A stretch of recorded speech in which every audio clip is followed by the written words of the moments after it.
성경을 읽을 때 우리가 많은 상상력을 사용하여서 읽는 것이 굉장히 중요합니다. 왜냐하면 성경의 말씀이 굉장히 압축되어 있기 때문입니다. 성경 안에는 표현도 압축되어 있고 감정까지 굉장히 압축되어 있기 때문에 성경을 수동적으로 읽으면 말씀에서 풍성한 은혜를 받기가 어렵습니다. 그 성경을 이해하기 위해서 생각하고 노력하면서 한 구절 한 구절 풀어가면서 읽는 노력이 우리에게 필요합니다. 그래서 좋은 신앙인은 성경을 있는 그대로도 물론 읽지만 그 말씀을 훨씬 더 풍성하게 읽기 위해서 노력을 해야만 됩니다. 이러한 성경 읽기의 풍성한 방식을 미드라시라고 합니다. 이 미드라시라고 하는 성경 읽기 방식은 성경을 해석하면서 주석을 보면서 좀 더 깊고 풍성하게 살을 붙여가면서 읽는 방법을 일컫는 말입니다.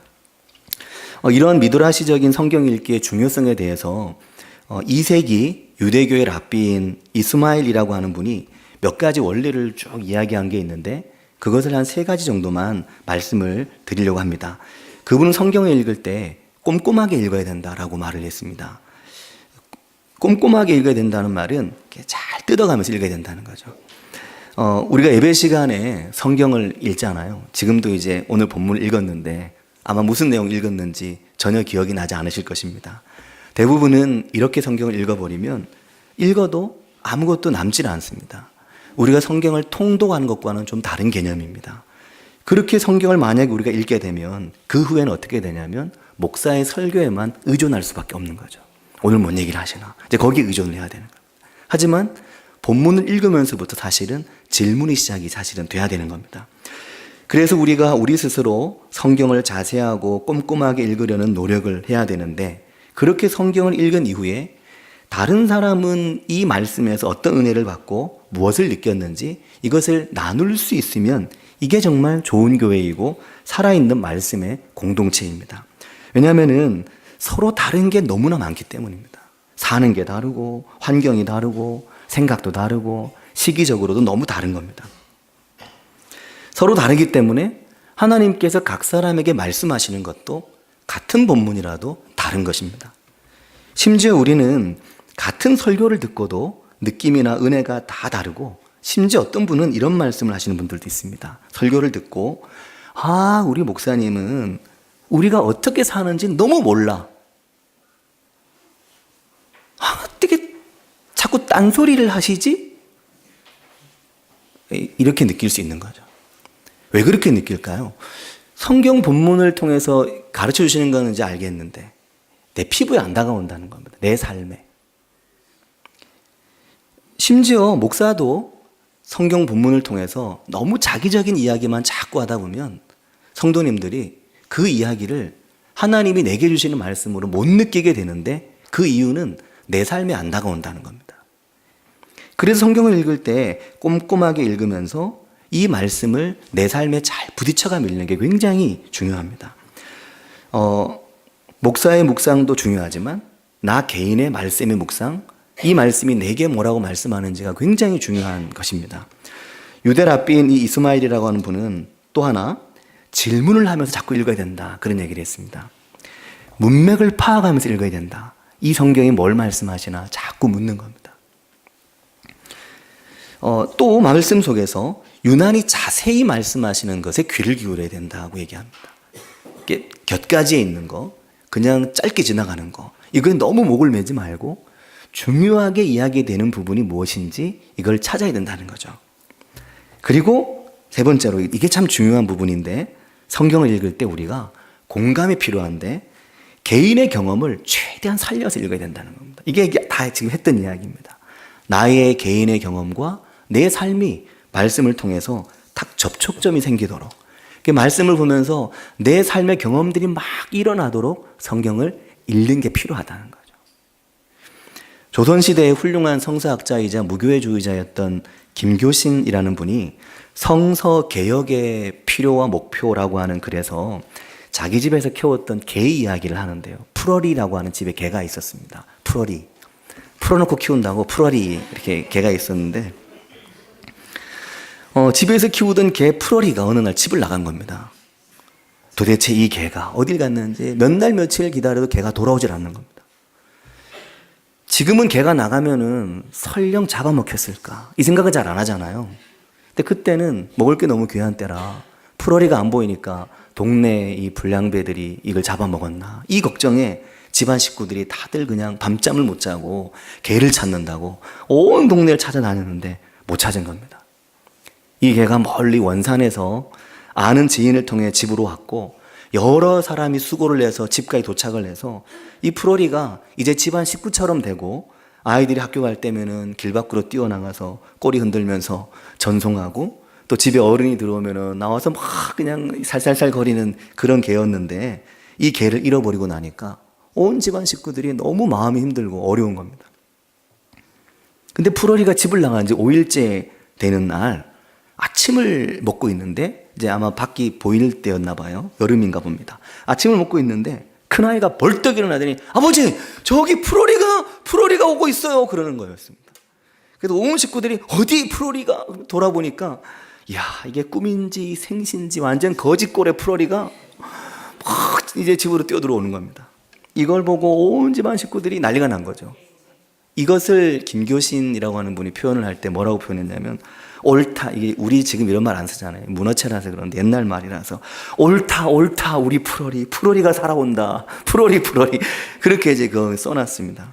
온 집안 식구들이 이 개를 환영하니까 풀어리도 너무 기분이 좋아가지고 막 하면서 막 뛰어와서 막 뒹굴고 막 애들 핥고 막 이제 그러는 거였습니다. 실로 형언할 수 없는 기쁨의 장면이었다 이렇게 얘기를 하는데 이후에 김교신이라고 하는 분이 이 감동을 좀 글로 표현을 이제 하고 제목을 달아보려고 제목을 달려고 하니까 그 감동을 딱 달 수 있는 제목이 도저히 생각이 안 나더라는 겁니다. 어떤 제목을 붙여도 그 감동과 연결이 안 되더라는 거죠. 그래서 고민하다가 제목을 딱 달았는데 다시 만난 기쁨. 근데 이 제목이 그 감동을 표현을 못 하더라는 거죠. 그래서 다시 제목을 붙였는데 재회의 환희. 이것도 이게 느낌이 뭔가 안 오는 겁니다. 그래서 이분이 고민을 하다가 우리말을 많이 연구한 이 아는 분의 도움을 받아서 제목을 다시 붙였는데 아이 반가워라. 진짜입니다.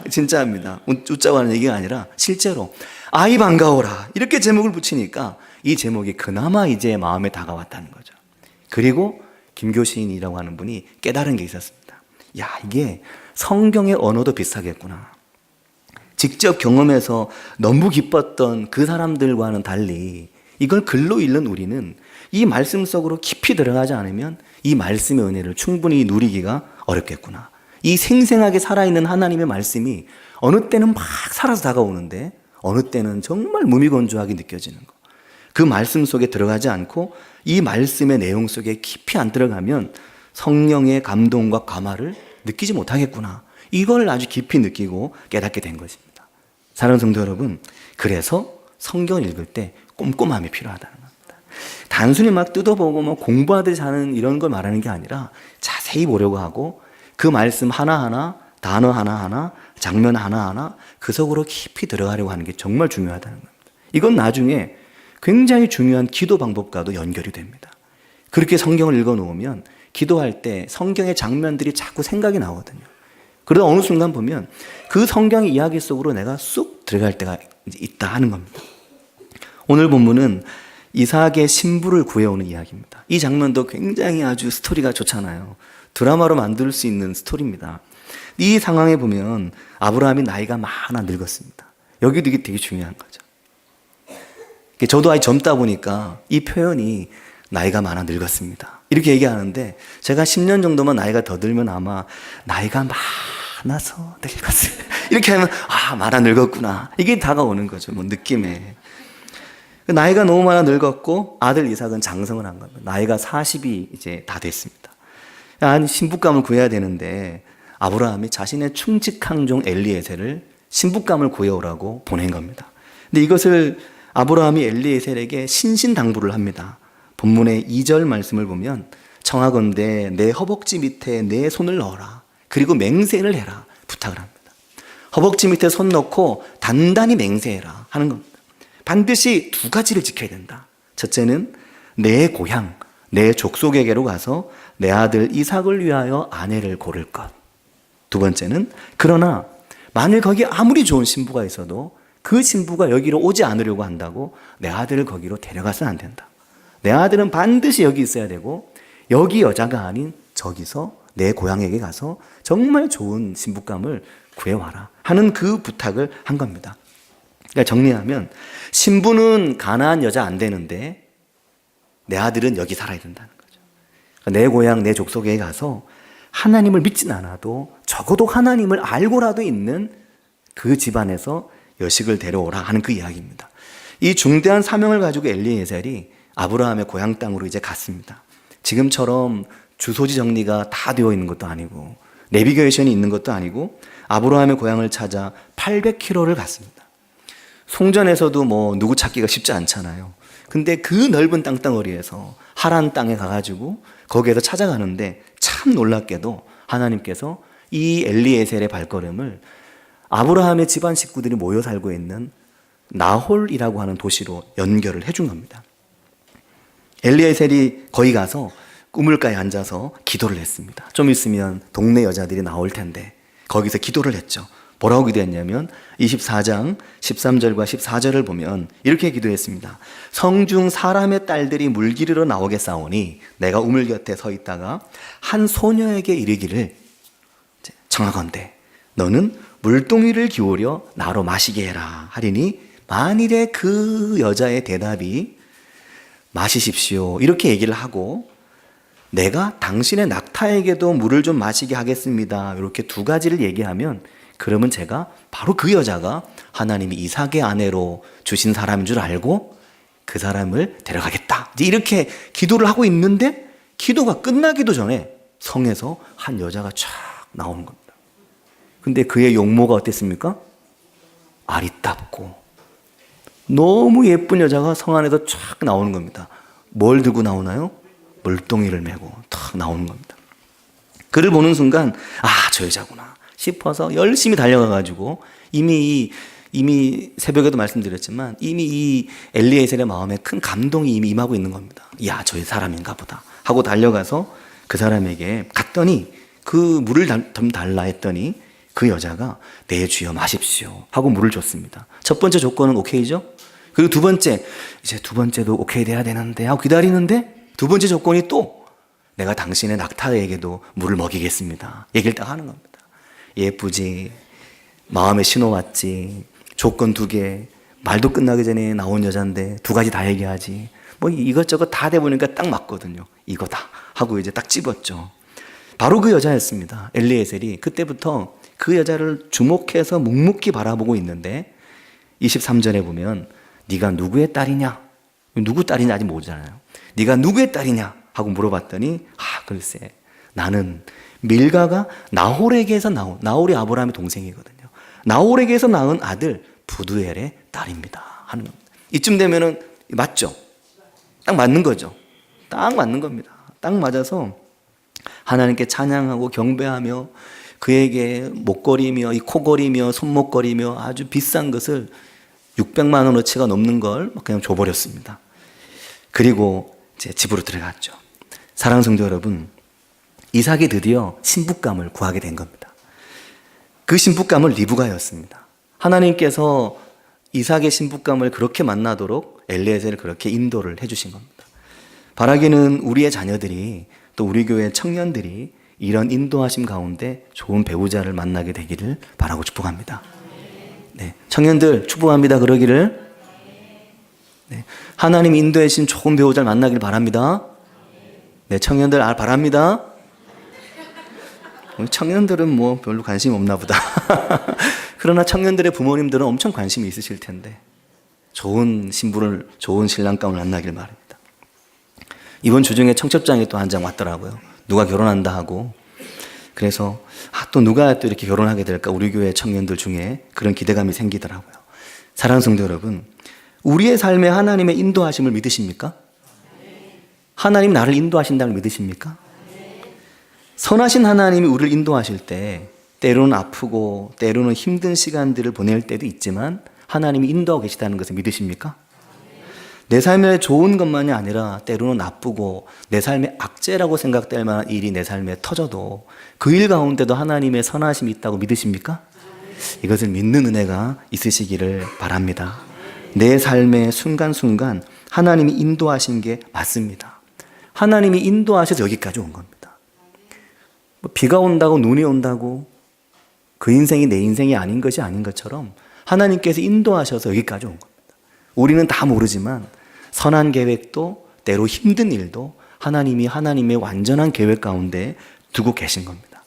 그래서 에벤네셀과 여호와 이레의 신앙으로 사는 게 굉장히 중요합니다. 에벤네셀은 하나님이 여기까지 도우셨다이고 여호와 이레는 여호와의 산에서 준비된다는 거니까 거기까지 가면 하나님이 준비하신다는 말이 되거든요. 그러니까 에벤네셀이라는 믿음으로 여기까지 도우셨다. 나의 과거에 대한 믿음을 가지고 여호와 이레 하나님, 미래에 하실 하나님을 믿고 나아가는 그런 은혜가 우리 가운데 있기를 바랍니다. 오늘 내 삶이 하나님의 실수입니까? 오늘 내 삶이 하나님의 실패작입니까? 내 삶이 하나님께서 실수하신, 내 삶의 많은 부분을 하나님께서 실수하셨다고 생각하십니까? 그렇게 생각할 수 있는 부분이 우리의 삶에 설령 있다고 해도 우리가 의지적으로도 아는 것은 하나님은 실수하는 분이 아니라는 것을 우리가 알고 있습니다. 하나님께서 결코 실수하지 않으시고 우리를 인도하고 계신 것입니다. 리브가와 이 리브가를 두고 리브가의 오라버니 라반과 리브가의 어머니가 리브가에게 물었습니다. 야, 너 이 사람과 함께 가려느냐? 하고 물었습니다. 너 신랑 이삭 거기 가겠어? 하고 물었습니다. 이미 보내기로 얘기는 다 했는데 언제 갈까를 두고 어머니와 오빠는 남은 열흘이라도 더 있자 같이. 근데 물어봤더니 리브가는 지금 당장 가겠습니다 라고 얘기를 하는 겁니다. 그래서 리브가가 지금 당장 가겠다고 하니까 얼마나 얄밉고 얼마나 이런 정말 평생 힘들게서 죽기 살기 키워놨더니 신랑감 생겼다니까 또 그가 거부래니까 엄청 돈도 많고 지금 이 금으로 만든 이 손목 가락지만 해도 거의 600만 원에 이르는 거 그냥 금덩어리를 갖다 턱 걸어주니까 저 갈게요 바로 하고 많이 하는 겁니다. 그래서 그 길로 가버렸습니다. 자, 근데 사랑하는 성도 여러분, 이렇게 좋은 결혼들이 이루어지길 바랍니다. 네. 근데 이 부분에서 중요한 것은 이 순간이 은혜로 꽉 차 있습니다. 창세기 24장이 신부를 구하는 이삭과 신랑을 만나게 되는 리브가와 또 주인의 소원을 이루어준 엘리에셀 종의 기쁨과 또 동생이 좋은 남자를 만나게 된 것 같고 또 어머니 입장에서는 내 딸이 다른 데도 아닌 그 훌륭하다고 하는 아브라함의 소식이 서로 잘 전해졌다면 또 알게 있었겠죠. 그의 이제 며느리로 간다니까 다들 얼마나 기쁘고 다들 얼마나 기뻤겠습니까? 내 삶에 하나님의 충만한 은혜와 소망이 막 밀려 들어오는 순간이 창세기 24장의 이 순간입니다. 이런 순간을 말씀을 보면서 말씀 속에서 나도 그런 것 같고 나도 이 말씀에서 은혜가 내게 밀려 들어오는 것 같고 왠지 이 말씀을 보다 보니까 내 아이들도 그럴 것 같고 이런 은혜를 누리시는 은혜가 있으시기를 바라고 축복합니다. 지난 금요일 밤에 요한복음 4장에 사마리아 수가성의 한 여인과 예수님의 만남에 대한 말씀을 같이 나누었습니다. 일부만 나누고 뒷부분이 좀 남았는데요. 아픔과 상처로 가득한 인생을 살았던 그런 여인이었습니다. 그래서 우물가에 이 요한복음 4장의 여자가 우물가에 물동이를 이고 나올 때 언제 나왔습니까?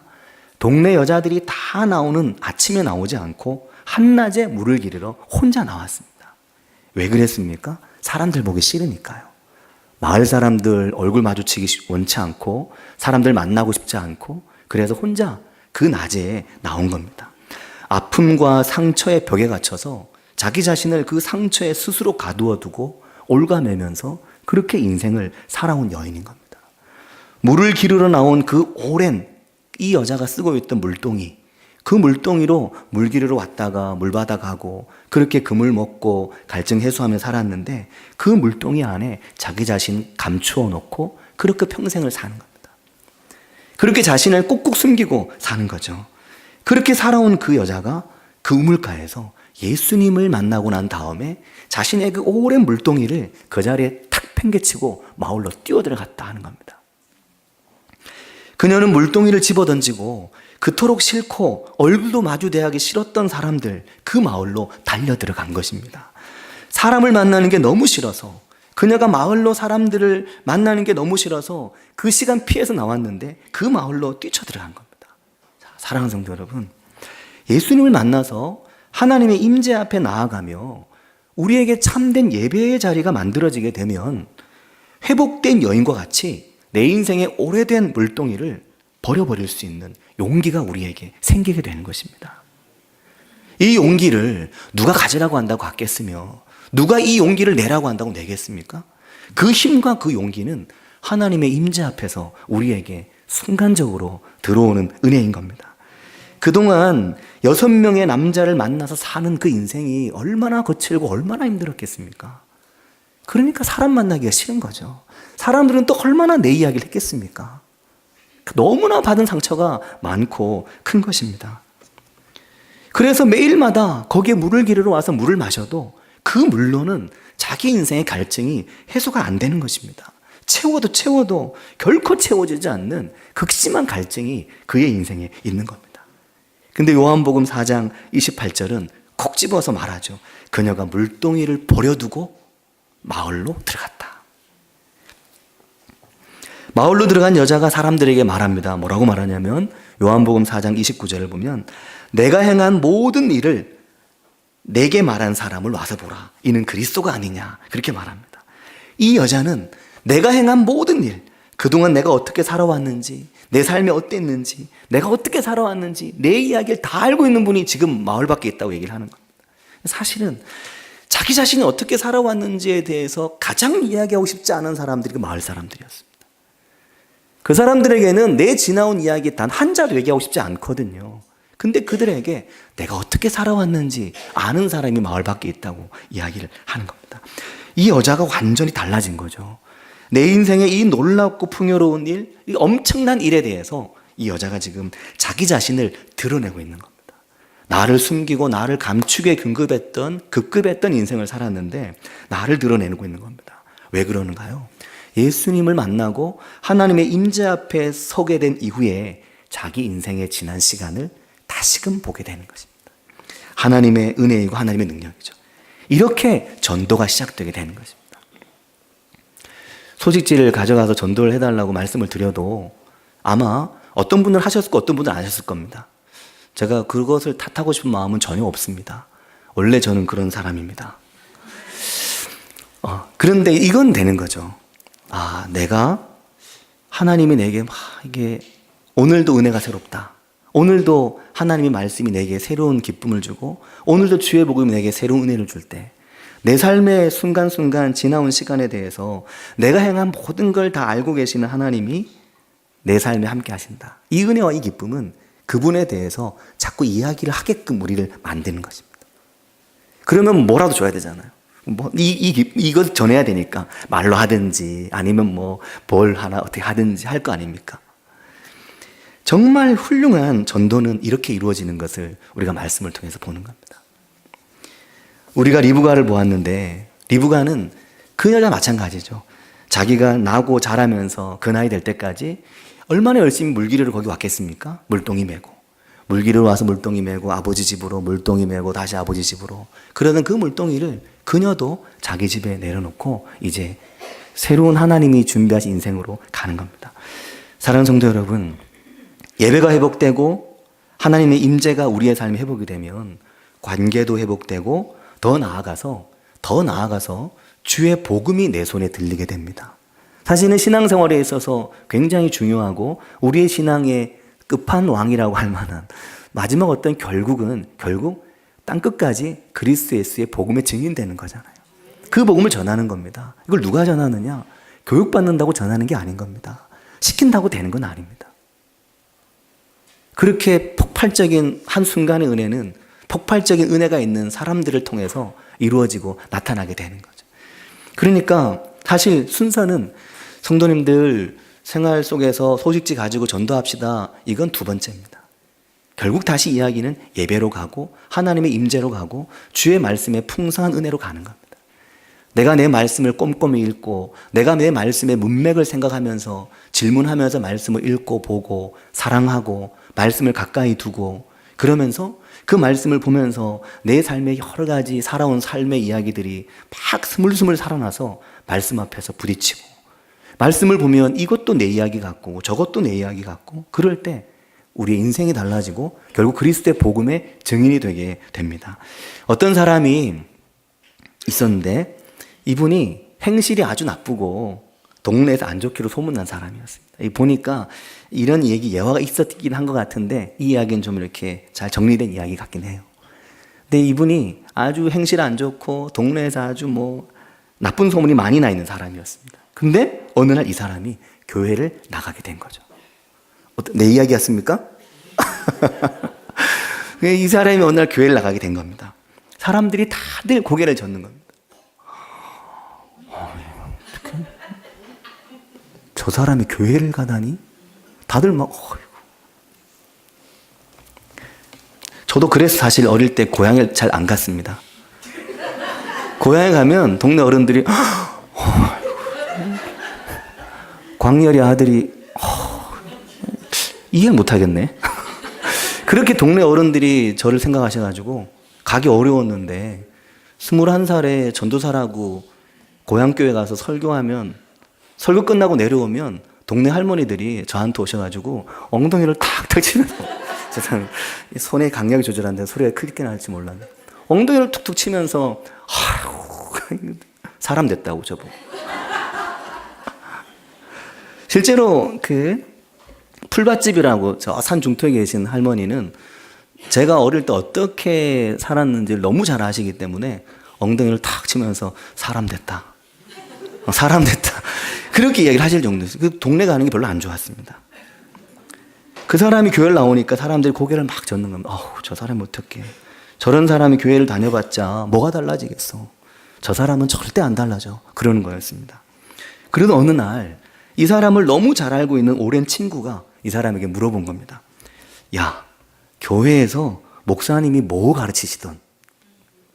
그랬더니 이 사람이 착하게 살라고 하지 뭐.